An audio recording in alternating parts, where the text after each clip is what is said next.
And how did you know to do it before? Like, I'm curious about that. How did you figure out that that was a way to bring the energy down before you started what you were there to teach? Yeah, I mean, at the beginning, I was like anti-breathing exercise. I was like very weird. Man, from an astrological perspective, I have like a pretty dominant Mars energy, which just makes me want to go and take action and solve and fix and just do it and be done and move on to the next thing. I could frame it as like the New Yorker in me. It's like everyone, when I lived in Houston for about a decade, I was telling you, and I was like, why are you walking so fast? I would be walking with a group of people and I'm like a quarter of the block up and everyone's still, I'm like, keep up. What? And they're like, what's the rush? Like, what? So Yeah. honestly, I wasn't into the breathing stuff, but it would be like, okay, let's take a moment to just gather ourselves. And eventually it turned into like a breathing as I just like learned more about the nervous system, mostly because of my own dysregulation and Mhm. researching like why am I so dysregulated, why is this happening, and then and actually trying and doing the practices is like, oh, this is not just like Instagram wellness content, like this is a legitimate thing, like I do feel calmer. And then that's when I started like formalizing it a little bit more over time, so it wasn't like an overnight thing, it was kind of just like an evolution. I'm curious about where we start from in terms of career and profession, and then those of us that I've been talking to that end up in Ayurveda. So, do you think there was something about you being a teacher other than you were burnt out and you gave more than you were putting back in? But was there something about, I'm going to say, your temperament or background or interest? Like, why teaching? Was that the thing that you gravitated to, do you think? Yeah, I mean, I wanted to be a teacher ever since I was 5 years old. Oh. So I thought I was going to be a lifelong classroom teacher. I would retire as a classroom teacher, and I was perfectly happy to do that. I was the student that had like my pretend classroom at home. My brother was like my student. I would give him spelling tests, and I would get so upset when he wouldn't follow through because I'm sure he was like, I'm not taking your spelling test. This is dumb. Um, but I think it was my kindergarten teacher. She was amazing. I started off school as an ESL student actually, and just felt so ostracized and so like isolated. Um, but my teacher that year was really, really like just amazing in a way where I was like, oh, this like I want to be like her. So it was like Okay. more inspired and motivated by like the type of teacher I had. It went kind of downhill after that in first grade, but she was like the model, the pinnacle of like this is what a loving teacher is. So Mm, that's why I was like, and I'm gonna be like her. okay. And so yeah, that's why the burnout, it was like, when it's like your first year doing anything, I was like, I need to be the best possible teacher for all my students, and Yeah. I'm gonna do whatever it takes. But you're still teaching. It's not classroom teaching, but you Yeah. are still whatever that energy was that came through you. So I'm a nurse. I don't even know how I got there. I wasn't the 5-year-old who knew I wanted to be a nurse or played nurse or anything like that. I don't know how I got into nursing. Yeah. But once I hit there, my temperament, I'm able to kind of sense things about people. Like I know when people aren't feeling well, like all of that intuition that I had. And I Mhm. have to say, like the caretaking pieces, the dysfunctional pieces too, fit Yeah. very well into nursing. It fit very well into the reasons why nurses get burnt out Yeah. and the wanting to give, the wanting to care for, the wanting to do for others as opposed to self-care.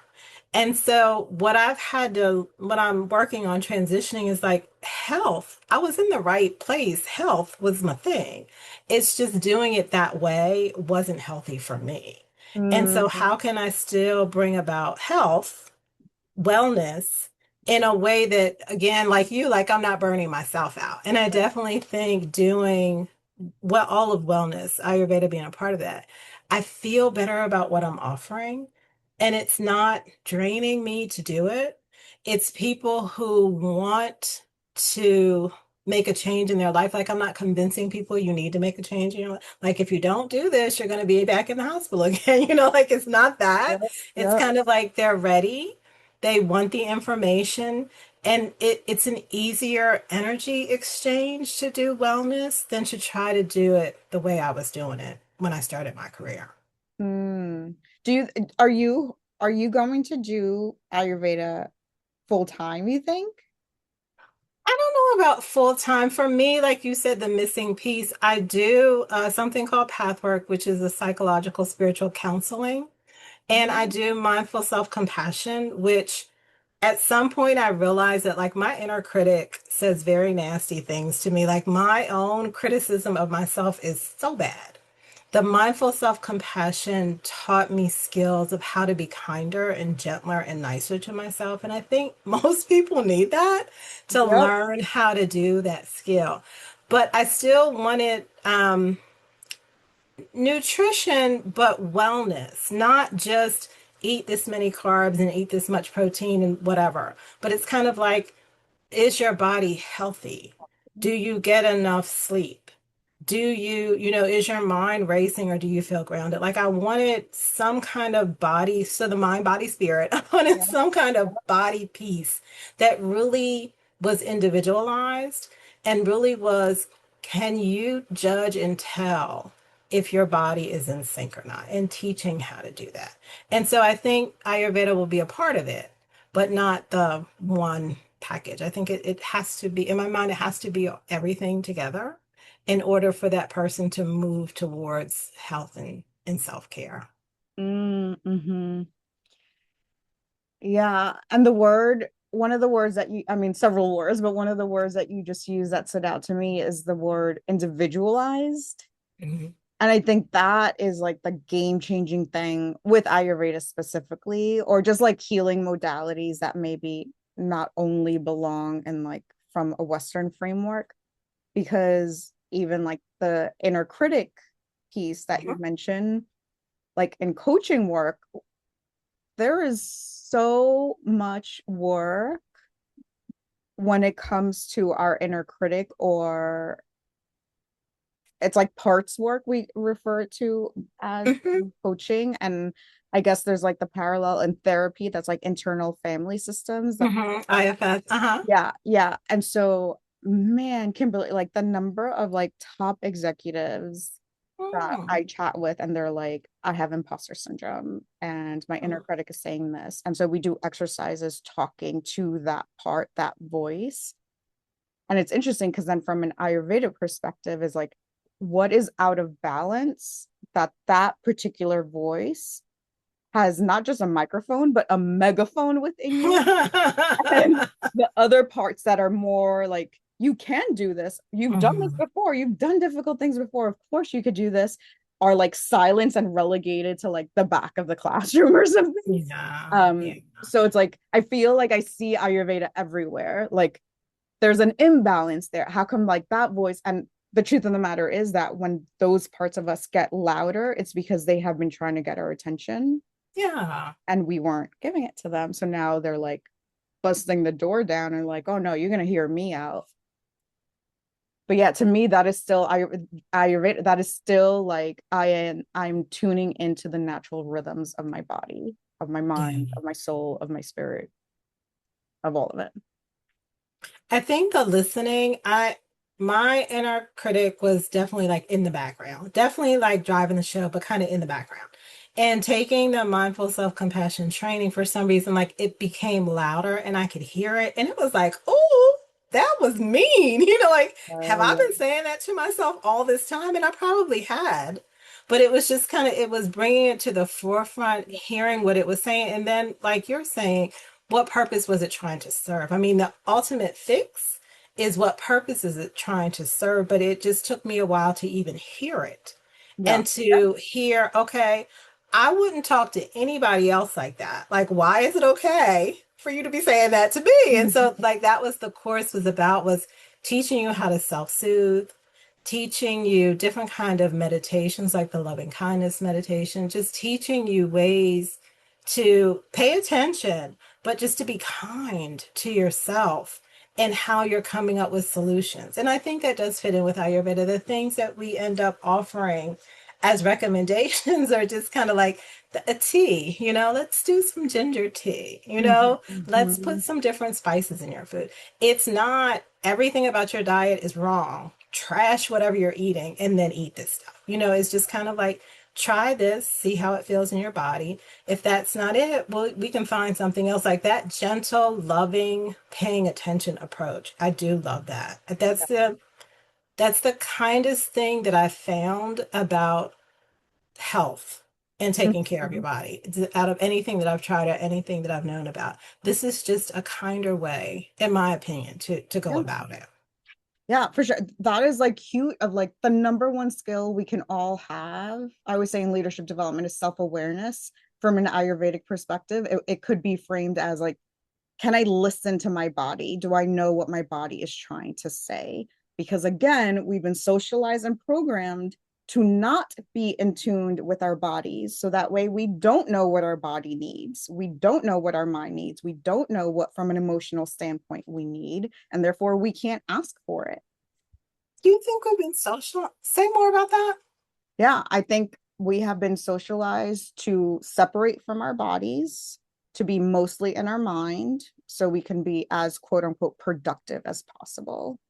And Mm, so I think one of the limiting beliefs that we're constantly battling, and that I have seen both in myself, honestly, and in like a lot of the people I have worked with over the past couple of decades, is my worthiness is contingent on my productivity. mhm, And that means the more productive I am, the more worthy I feel. mhm, And that's a lose-lose premise because it will never be enough. mhm, That's why people are working for 16 hours of the day. mhm, mhm, And what I always tell people is, as long as our worthiness is attached to something that lives outside of us, we will forever be at the mercy of that thing. mhm, So we will continue to work. We can't work. We can't stop working, because then that means our worthiness, like, mhm, tank is going to go down. And no mhm. one wants their worthiness tank to go down. So I'm just going to keep doing, which is the reason why people end up feeling guilty or ashamed of doing things like resting. Yeah. It's, So how do you um explain how to disconnect from that? Because how do you disconnect from the connection of worthiness and productivity? yeah, I think one is naming and acknowledging that. Like when I say that in workshops, I so many people's shoulders like, I Yeah, get those yeah, types of reactions. So I could be like, boop, boop, boop, boop. Y'all were in that camp. And everyone's not in that precise camp, but some like derivation. And the like coaching work I do with people really, or even just the like facilitation and just like healing work in general, whenever I'm doing workshops or anything, is really about like, let's identify what the limiting belief even is. What mm, is the pattern that it has us in? What are we getting out of it? Because everything we do, everything we say is because we're getting something, it's serving something within us, or we wouldn't do it. yeah, And then we go through exercises where it's, what is the origin story? yeah, Because Kimberly, I can't tell you, more often than not, things like parts of us that are like our inner critic or whatever part it is, it's not even our voice. It's right, someone else's voice. And it right, could be a yes, parent, it could be some elder, it could be yes, a boss, a manager, someone in society. It could be, for some people, it's their religion. hmm, My religion is telling me X, Y, or Z. Like whatever it is, it's not yeah, even like our own voice. And so I think part of the healing process for people is saying, I'm going to actually become the person that I was meant to be, not the person that I was socialized or programmed or conditioned to be, mhm, either by okay, the society or for family or whatever like entity we belong to. okay, And so, yeah, I think it requires that. I think we have to recognize and reckon with what are those like parts of us, what are the limiting beliefs, what are the origin stories, and the part that people often leave out. And I try my best to help people figure out is, And what is the new belief that will replace the old belief? Because if we don't replace it with a new belief, it's almost like we have like a gap within us, and then we Hmm. regress back to that old belief because we're always Yeah, going to regress back to whatever's most familiar. And that so for makes me, sense. that was a huge uphill battle of like, my worthiness is attached to how much I could help people. Hmm. And eventually I got to the point where I was like, no, I'm worthy because I'm a being in this universe, and that is enough. And man, Mm. when I did that, I still have to catch myself, to be clear. I still have to catch myself of like, Jessie, like you're working a little, like it's a little too much this week or not, you know. But for the most part, I think I have made huge strides of like, I don't have to do this and prove to anyone else I'm worthy because I already know I am. And Yeah, when you know you are something, you're not in the business of trying to prove it to everyone else. yeah, to increase self-worth instead of looking for it externally.